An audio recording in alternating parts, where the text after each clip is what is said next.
Assalamualaikum warahmatullahi wabarakatuh. Selamat siang sebelumnya. Saya ingin berterima kasih kepada Pak Al-Ghazali selaku dosen metode penelitian. Sebelum presentasi dimulai, saya akan memperkenalkan anggota kelompok yang terdiri dari 6 orang, yaitu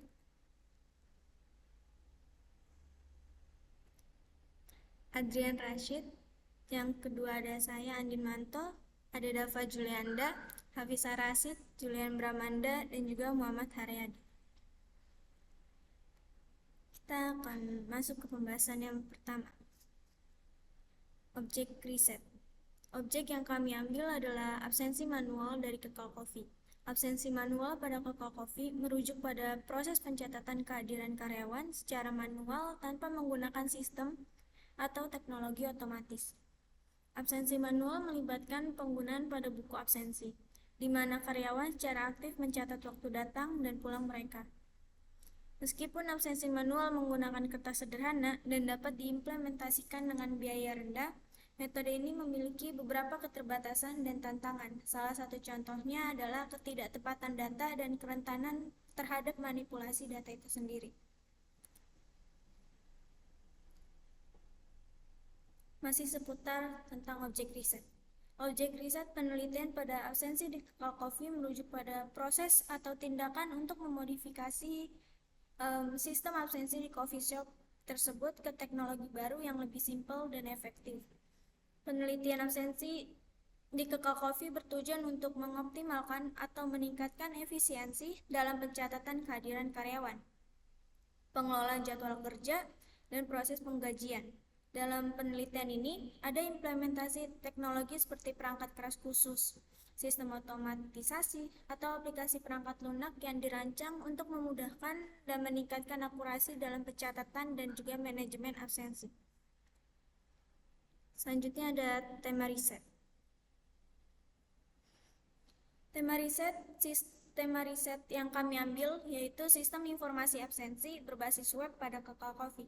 Dalam konteks ini, absensi berbasis web mengacu pada penggunaan teknologi web atau aplikasi perangkat lunak untuk mencatat dan mengelola kehadiran karyawan. Sistem absensi berbasis web biasanya mencakup fitur seperti login dengan akun yang sudah diberikan oleh admin, pencatatan waktu masuk dan keluar, pengelolaan jadwal kerja, dan yang terakhir penghitungan jam kerja secara otomatis. Latar belakang awalnya Kekal Coffee bernama dekat sini Coffee, akan tetapi coffee shop ini mengalami kegagalan yang akibatkan oleh sistem manajemen yang berantakan. Setelah 3 bulan kemudian, owner membeli ruko untuk membuka kembali coffee shop yang sekarang diberi nama Kekal Coffee. Kekal sendiri bisa diartikan abadi, seperti harapan pemilik atau owner supaya tidak terjadi seperti sebelumnya. Di sini saya akan menjelaskan prosedur sistem berjalan. Yang pertama, karyawan datang ke coffee shop. Setelah itu, karyawan mengisi absensi kehadirannya yang telah disediakan untuk mencatat waktu masuk dan keluarnya. Pada absensi ini terdapat nama, tanggal, waktu masuk, waktu keluar, serta tanda tangan juga.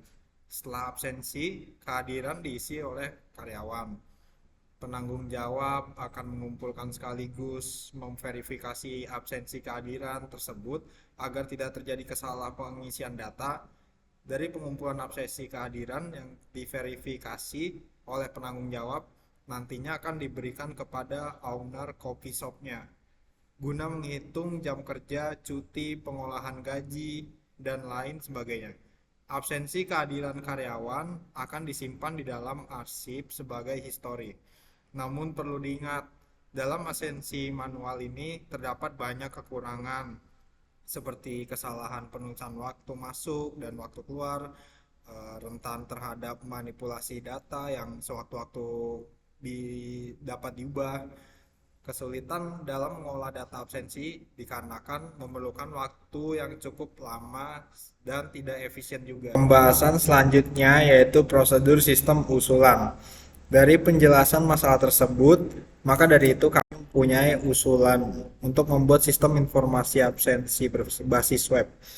Absensi berbasis web ini sangat efisien untuk digunakan. Selain itu juga untuk merekap data karyawan hanya perlu melihat historinya saja. Tidak hanya itu, absensi berbasis web ini bisa diakses melalui handphone ataupun laptop selama masih terhubung dengan jaringan internet. Fitur yang terdapat pada absensi ini adalah user dapat melakukan login, dapat mengajukan cuti, dapat melakukan absensi. Sementara itu, untuk bagian admin dapat mengelola data karyawan, data absensi, jadwal kerja, mengelola data cuti. Metode pengembangan yang digunakan. Prototype adalah sebuah metode dalam pengembangan produk dengan cara membuat rancangan, sampel, atau model dengan tujuan mengujian konsep atau proses kerja dari produk. Prototype sendiri bukanlah produk final yang nantinya akan diedarkan. Prototype dibuat untuk kebutuhan awal development software dan untuk mengetahui apakah fitur dan fungsi dalam program berjalan sesuai dengan kebutuhan yang telah direncanakan, sehingga pengembangan produk dapat mengetahui kekurangan dan kesalahan lebih awal sebelum mengimplementasikan fitur lain ke dalam produk dan merilis produk. Baik, selanjutnya saya Dava Julianda akan menjelaskan tentang desain basis data. Sistem basis data adalah suatu perangkat lunak yang dirancang untuk mengelola, menyimpan, dan mengorganisasi kumpulan data yang relevan dalam suatu organisasi. Basis data mengacu pada kumpulan informasi yang terstruktur, yang tersimpan dalam format elektronik dan dapat diakses, dikelola, dan diperbarui dengan bantuan perangkat lunak basis data.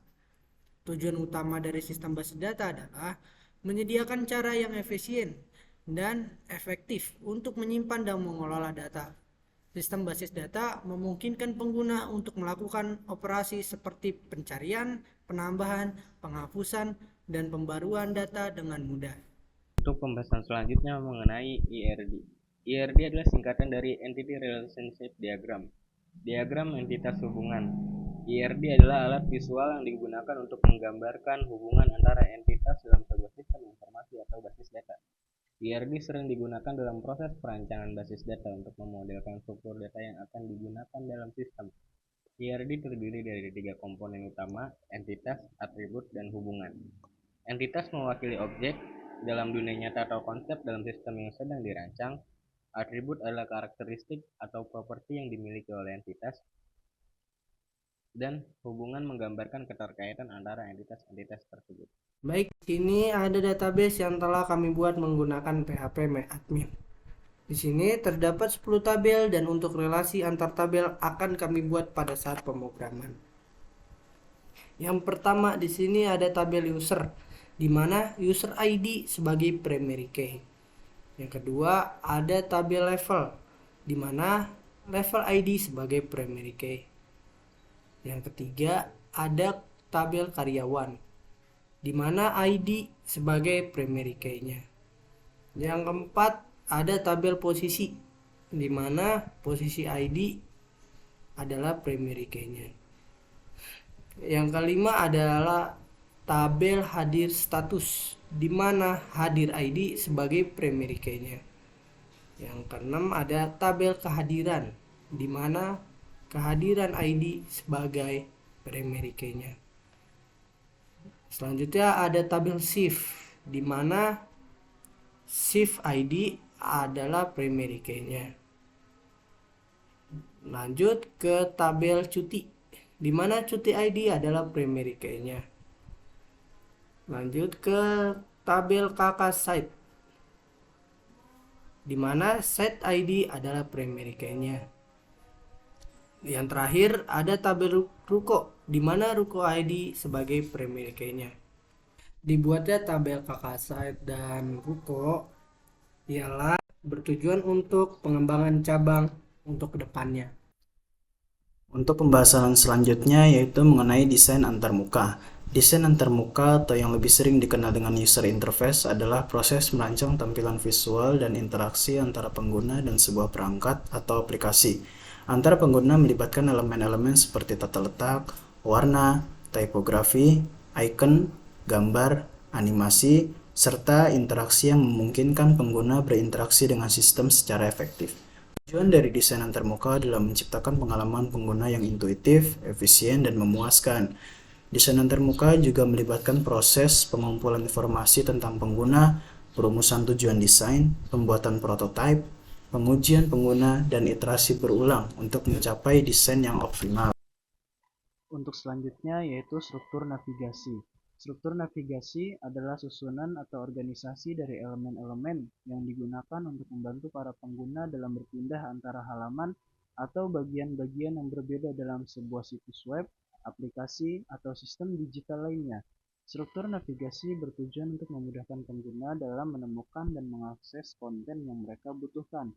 Struktur navigasi dapat berupa berbagai elemen seperti menu, link, tombol, atau icon yang ditempatkan di tempat-tempat strategis pada tata letak sebuah situs web atau aplikasi.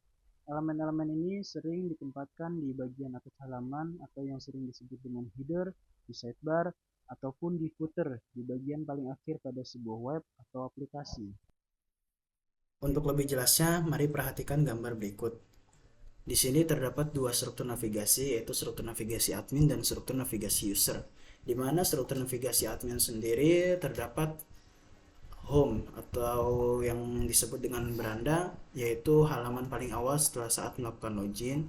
Lalu ada arsip data, ada data cuti, data absensi, admin, pengaturan, dan keluar. Dalam arsip sendiri dibagi lagi menjadi 4, yaitu ada data karyawan, data jabatan, data jam kerja, dan data lokasi. Untuk struktur navigasi user, ada tampilan home, yang dimana tampilan home ini tampilan paling awal saat setelah melakukan login.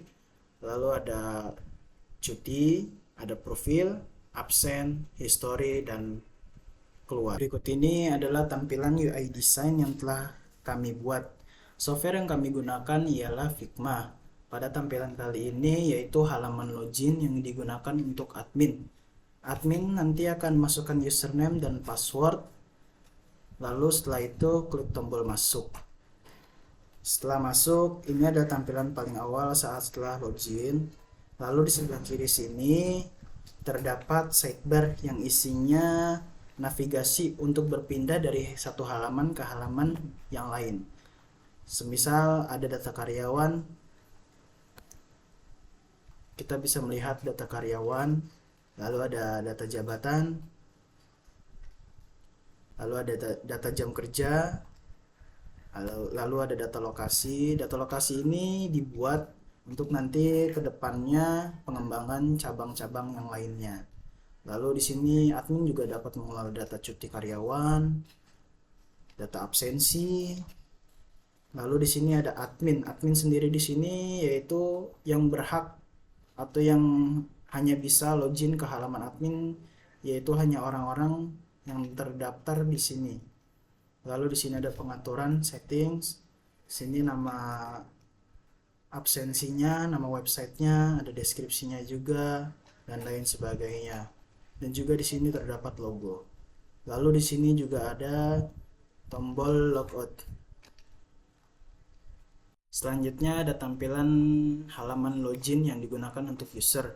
Di sini terdapat email dan password yang nanti akan diisi oleh user. Setelah diisi, user akan mengklik tombol masuk. Lalu di sini tampilan paling awal setelah melakukan login.